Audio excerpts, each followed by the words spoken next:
La découverte la plus risquée de Jung ne concerne pas la guérison d'un traumatisme, mais ce qui se passe lorsqu'un empathe survit à un abus de stupéfiants et atteint le stade final de son évolution. Un moment décisif où l'extrême sensibilité soit se brise à jamais, soit se transforme en quelque chose que la psychologie n'a jamais vu auparavant. Dans son cabinet, Jung a suivi des cas de personnes qui, après des années de manipulation systématique, non seulement se sont rétablies, mais ont subi une profonde métamorphose. Ce n'étaient pas des histoires ordinaires de dépassement. C'étaient des individus qui ont émergé avec une conscience intégrée de leurs ombres et une immunité absolue contre toute forme de contrôle émotionnel. Jung savait que ce processus était dangereux parce que ceux qui y parvenaient devenaient méconnaissables, même à eux-mêmes. Ils développèrent ce qu'il appelait l'empathie souveraine, la capacité de ressentir intensément sans se laisser ébranler, une forme de conscience si rare que Jung lui-même la considérait presque comme un miracle psychologique. Aujourd'hui, je vais révéler ce que Jung a découvert à propos de cette étape finale et pourquoi il croyait que l'abus de stupéfiants, lorsqu'il ne détruit pas l'empathie, l'élève à un niveau supérieur à celui de la victime ou du survivant. Il devient ce que Jung appelle l'archétype du guérisseur blessé, une conscience qui transcende la douleur et se transforme en sagesse. Tout a commencé en 1928, avec une patiente que Jung identifiait uniquement par « M » dans son dossier personnel. Une femme de 34 ans dont les dons empathiques ont attiré une série de partenaires de plus en plus toxiques. Lorsqu'elle est arrivée au bureau, elle était ce que Jung appelait « psychiquement dissoute ». Son sentiment d'identité s'était brisé au point qu'il ne pouvait plus distinguer ses propres sentiments de ceux des autres. Mais ce qui s'est passé au cours des 2 années suivantes a été extraordinaire. M ne s'est pas simplement rétablie. Elle a subi une véritable alchimie psychologique, intégrant ses ombres d'une manière que Jung pensait impossible. Avant, j'absorbais toutes les émotions autour de moi comme une éponge. Il a ensuite développé ce qu'il appelle la perméabilité consciente, la capacité de choisir ce qu'il faut ressentir et ce qu'il rejette. Dans ses notes, Jung écrit que M avait réalisé quelque chose qu'il n'avait jamais imaginé possible, une souveraineté empathique totale. Elle pouvait se plonger dans la douleur des autres sans s'y noyer. Il détectait les mensonges avec une précision presque surnaturelle. Et le plus impressionnant, il était devenu immunisé contre la manipulation, mais sans perdre sa véritable compassion. Le changement était si radical que même Jung lui-même se demandait s'il était toujours la même personne. Sa famille l'a immédiatement remarqué. Avant, elle était la soignante émotionnelle de chacun. Désormais, il impose des limites incassables. Certains amis l'accusaient de devenir froide et distante. Mais Jung voyait plus loin. M avait atteint le stade final de l'évolution empathique, quelque chose qu'il avait seulement théorisé comme étant possible. Jung a observé que même le regard de M s'était transformé. « Vos yeux contiennent des profondeurs que je n'ai jamais vues », a-t-il écrit. Comme si elle avait plongé son regard dans l'abîme de la nature humaine et en ressortait non brisé message. L'abus de stupéfiants, dit-il, crée ce qu'il appelle un « creuset empathique », un environnement de pression psychologique extrême qui soit détruit la sensibilité de l'empathe, soit l'affine en quelque chose de beaucoup plus puissant. La clé réside dans ce que Jung appelle l'intégration de l'ombre par l'individuation forcée. Lors d'un abus, l'empathe est obligé de se confronter aux parties d'eux-mêmes qu'il a rejetées ou niées. Le narcissique, sans s'en rendre compte, agit comme un miroir sombre, reflétant la capacité de manipulation, l'égoïsme et la froideur émotionnelle de l'empathe. Jung a documenté que, dans ce processus, l'empathe passe par 3 morts essentielles. Premièrement, la mort de l'image idéalisée de soi-même en tant que personne purement bonne et généreuse. Deuxièmement, la mort de la croyance selon laquelle l'amour peut guérir n'importe qui. Troisièmement, et c'est le plus crucial, la mort du besoin de validation externe pour se sentir digne. L'empathe doit faire face à sa propre ombre, non pas par une douce introspection, mais par une confrontation brutale avec sa propre capacité d'obscurité. Le narcissique devient involontairement le catalyseur de ce travail psychologique fondamental. Les empathes qui survivent à ce creuset développent ce que Jung appelle l'empathie intégrée, la capacité de ressentir sans avoir besoin de réparer, de comprendre sans assumer les responsabilités d'autrui, d'aimer sans se perdre. Il ne s'agit pas de froideur émotionnelle, mais de maîtrise émotionnelle. Les changements neurologiques observés par Jung étaient profonds. Ces individus ont conservé leur sensibilité mais ont acquis ce qu'il décrit comme une capacité de filtrage consciente. Ils ont tout compris, mais ils ont choisi quoi traiter. Jung a comparé cet état à celui des maîtres de méditation avancés, mais atteints par un traumatisme et non par une pratique spirituelle. Il a écrit que le narcissique, dans son rôle inconscient de professeur obscur, force l'empathe à développer des muscles psychologiques qu'il ne savait même pas qu'il possédait. Cependant, Jung a découvert quelque chose qui l'a profondément perturbé chez ces empathes évolués, ils se sont isolés non pas par choix, mais par nécessité. La transformation qui les a rendus psychologiquement puissants les a également rendus incompatibles avec les personnes inconscientes. Jung a démontré que ces empathes ne pouvaient plus tolérer ce qu'il appelait l'inconscience psychologique chez les autres. Ils ont instantanément détecté quand quelqu'un agissait par ego, projection ou manipulation. Cela a créé ce qu'il a appelé un fossé de conscience, un abîme infranchissable entre ceux qui ont intégré leurs ombres et ceux qui n'en ont pas eu conscience. Son patient M décrit clairement ce phénomène, c'est comme si je voyais les rouages psychologiques de tous ceux qui m'entourent. Leur défense, leur projection, leur motivation cachée. Tout est devenu transparent. Mais cette lucidité m'a coûté presque toutes mes relations. Jung réalisa que c'était là le danger caché de l'évolution empathique. Ces individus avaient développé ce qu'il appelait une vision archétypale, la capacité de voir au-delà des masques et de pénétrer les schémas psychologiques profonds qui déterminent le comportement humain. Si cela faisait d'eux des guérisseurs et des guides extraordinaires, cela rendait également les interactions sociales ordinaires presque impossibles. Jung a écrit qu'ils avaient goûté aux fruits de la connaissance psychologique et que, comme Adam et Ève, ils ne pourraient jamais retourner au jardin de l'innocence inconsciente. Plus inquiétant encore, de nombreuses personnes craignaient instinctivement ces empathes évolués. Jung a remarqué que d'autres pensaient, même inconsciemment, que ces individus pouvaient voir à travers leurs défenses psychologiques. Cela a généré ce qu'il a appelé l'isolement du prophète, être rejeté non pas parce qu'il s'est trompé, mais parce qu'il a vu trop clairement. Jung a documenté des cas dans lesquels des familles, des amis et même d'autres thérapeutes se sentaient mal à l'aise en présence de ces individus, comme si leur perception accrue les exposait d'une manière insupportable. Des périodes plus sombres que l'ombre qu'il étudiait. Dans ses notes personnelles, il a admis que sa capacité à voir dans les mécanismes cachés de la psyché humaine l'isolait de manière presque insupportable. J'ai vu ce que les autres n'ont pas vu, écrit-il, et cela m'a condamné à une solitude qu'aucun cercle intellectuel ne pouvait combler. Jung ne parlait pas de solitude physique, mais d'une distance psychologique si profonde que même ses relations les plus intimes devenaient des surfaces reflétant des schémas qu'il avait déjà déchiffrés des décennies auparavant. Ce qui différenciait ceux qui ont survécu à cette traversée de ceux qui ont succombé, selon lui, était la capacité de transformer la douleur de la perception en une forme supérieure de service, non pas un service rendu aux autres, mais au processus évolutif de la conscience collective elle-même. Jung a analysé des personnages historiques tels que Nietzsche, dont la sensibilité exacerbée l'a rendu fou, et Thérèse d'Avila, qui a canalisé sa vision mystique dans une œuvre qui transcendait son époque. Ce qui les séparait les uns des autres n'était pas l'intensité de leur perception, mais la manière dont ils géraient le poids de ce qu'ils voyaient. Nietzsche, observe Jung, est tombé dans le piège de l'identification à l'archétype du prophète, il est devenu ce qu'il dénonçait, projetant son ombre sur l'humanité et s'isolant sur un piédestal d'où il ne pouvait que regarder, impuissant, le monde qu'il méprisait. Teresa, en revanche, n'a pas lutté contre la solitude de sa vision, elle l'a utilisée comme matière première pour construire un pont entre le divin et l'humain, transformant sa sensibilité en instrument de guérison et non de condamnation. Jung a identifié que le tournant était l'acceptation du paradoxe, plus la perception est profonde, plus grande est la responsabilité de ne pas se laisser consumer par elle. Ce que Jung appelait le « succès » n'était pas l'absence de souffrance, mais la capacité de la métaboliser en quelque chose qui serve l'évolution. Il a noté que les empathes qui ont atteint la souveraineté n'étaient pas ceux qui évitaient la douleur, mais ceux qui la traversaient sans s'y identifier. Ils n'ont pas nié leur vulnérabilité, au contraire, ils l'ont utilisée comme un radar pour détecter les mêmes blessures chez les autres, sans tomber dans l'illusion qu'ils pouvaient les réparer. Jung a documenté des cas d'empathes qui, après des années d'abus narcissiques, ont émergé avec une telle clarté qu'ils pouvaient voir à travers les masques sociaux avec une précision presque inhumaine. Cependant, ce qui les a sauvés n'est pas leur capacité de voir, mais leur refus de devenir juges. Ils avaient appris que la vraie sagesse ne consiste pas à dénoncer les mensonges des autres, mais à reconnaître que chaque mensonge est un cri pour quelque chose qui manque et que ce quelque chose est souvent la même chose qu'eux-mêmes ont déjà recherché.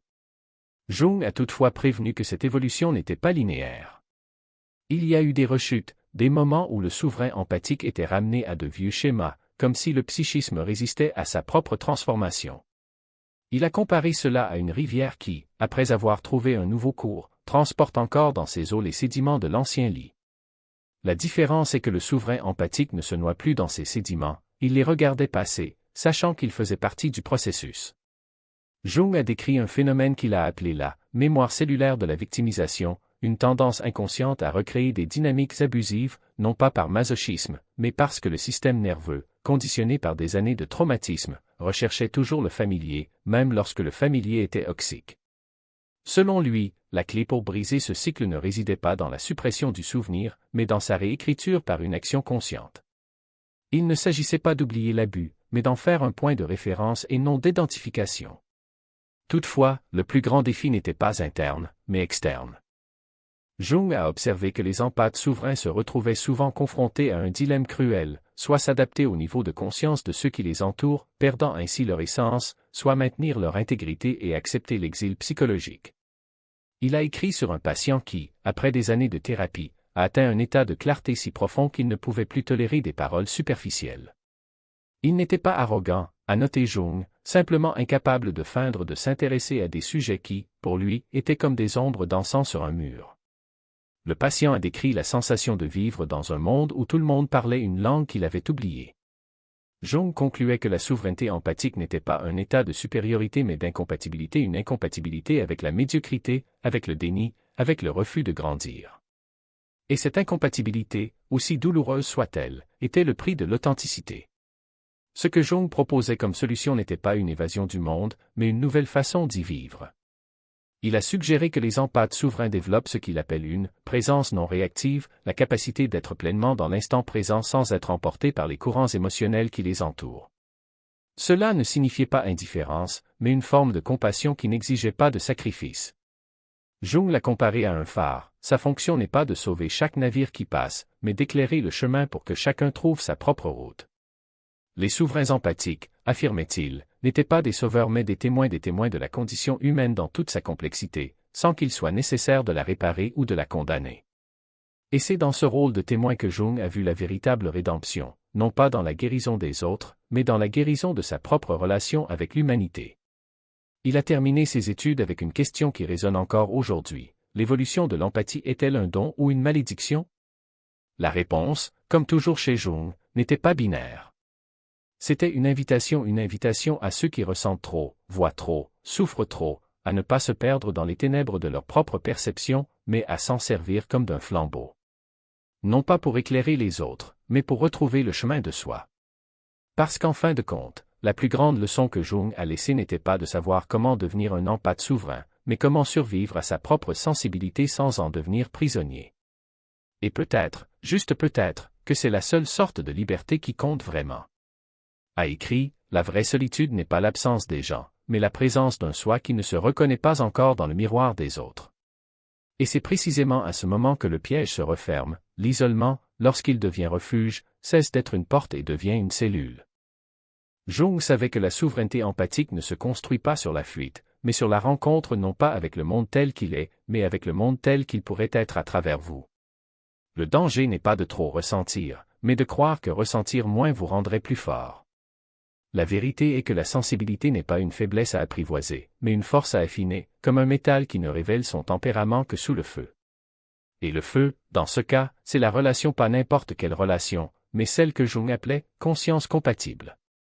Ce ne sont pas des liens forgés par nécessité, mais dans le choix conscient d'être aux côtés de ceux qui ne craignent pas la profondeur ni ne la contredisent. Ce sont des gens qui n'exigent pas que vous expliquiez votre douleur pour la valider, ni que vous la cachiez pour ne pas les déranger. Ils la reconnaissent simplement, comme on reconnaît une constellation dans le ciel, sans avoir besoin de nommer chaque étoile, mais sachant qu'il y a là une carte. Et c'est dans ce silence partagé non pas le silence de l'omission, mais celui de la pleine présence que naît la véritable intimité. Non pas comme une fusion, mais comme un miroir qui reflète sans déformer, qui accueille sans avaler. Mais comment trouver ces miroirs dans un monde qui s'obstine à nous vendre des illusions de connexion? Jung a une réponse simple, presque brutale. Arrêtez de chercher le salut dans des endroits qui n'offrent que des miroirs brisés. Il savait que la plupart des relations sont construites sur des projections, des attentes, des peurs, des désirs inexprimés qui se collent les uns aux autres comme des parasites. Et les empathes, de par leur nature, sont un terrain fertile pour ces invasions.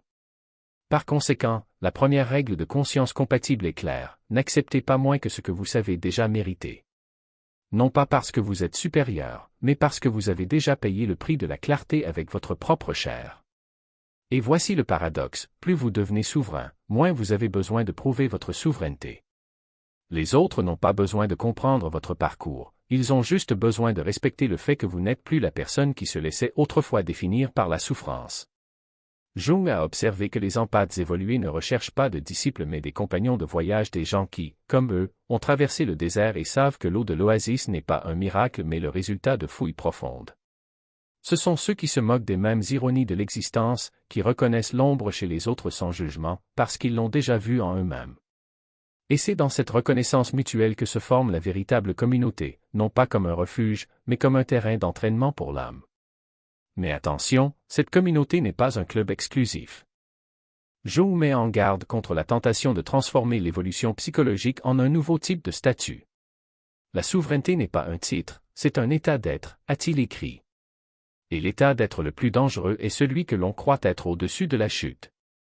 C'est pourquoi il a recommandé ce qu'il appelle le service archétypal, l'art d'utiliser sa sensibilité non pas pour s'élever au-dessus des autres, mais pour élever le tissu même de la réalité.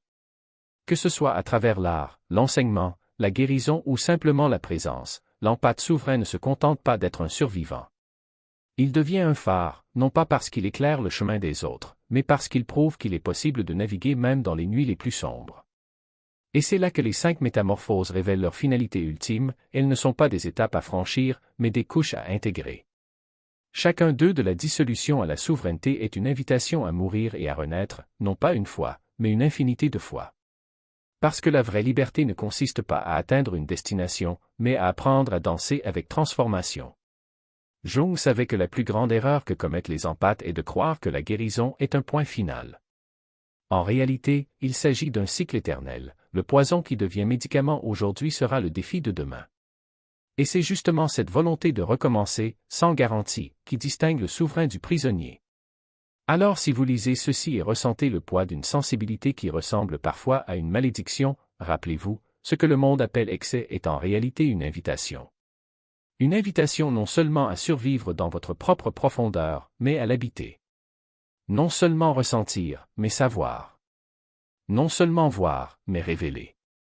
Et surtout, non seulement être libre, mais devenir la liberté elle-même, non pas en tant que concept, mais en tant que pratique quotidienne. Car, en fin de compte, la souveraineté empathique ne consiste pas à dominer les autres, ni à s'en protéger.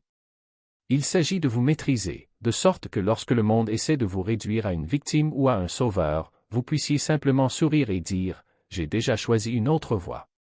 Voici ce qui compte vraiment, le piège de la vengeance n'est pas une erreur, mais un test.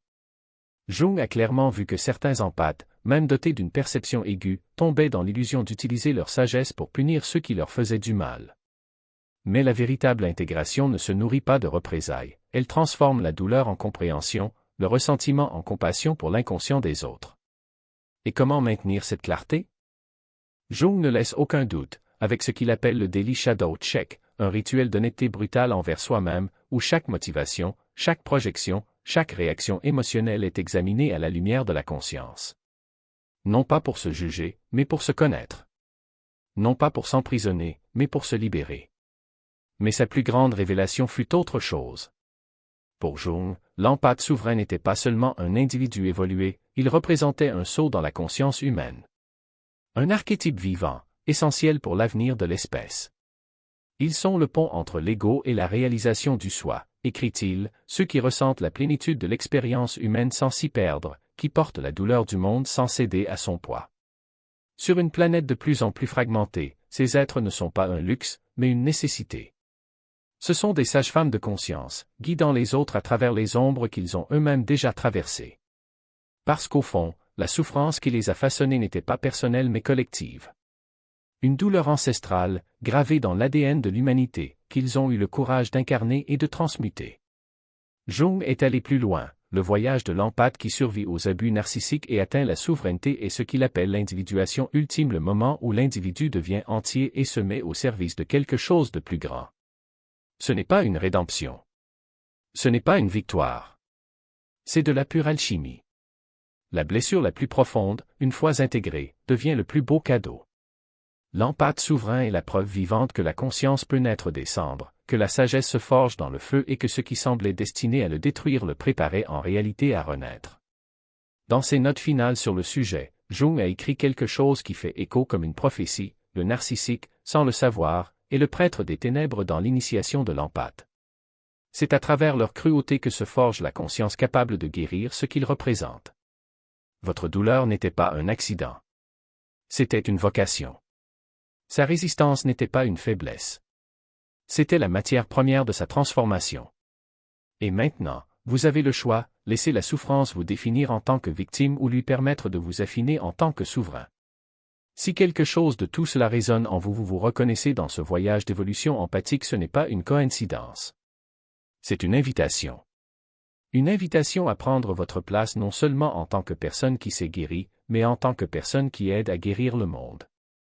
Alors, si vous êtes prêt à franchir cette étape, dites: je deviens souverain. Parce que votre transformation n'est pas seulement la vôtre. Elle est un cadeau pour l'humanité. Et le prochain chapitre de cette histoire commence maintenant. Rendez-vous dans la prochaine dimension.